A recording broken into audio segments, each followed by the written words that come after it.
మా మరిది కొడుకుది పెళ్ళి అయితే వెళ్ళండి సారు.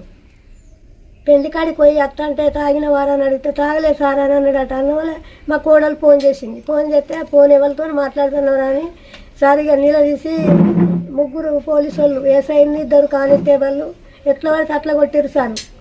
కొడితే కూడా మేము తట్టుకోమని మా కొడుకు ఆ దెబ్బలు మాకు చెప్పలేదు సారు. మాకు చెప్పక పట్టుకనే నాకు గిడ నొత్తం రమ్మని అప్పటికప్పుడే హుజురాలకు హాస్పిటల్ వెళ్ళి సారు.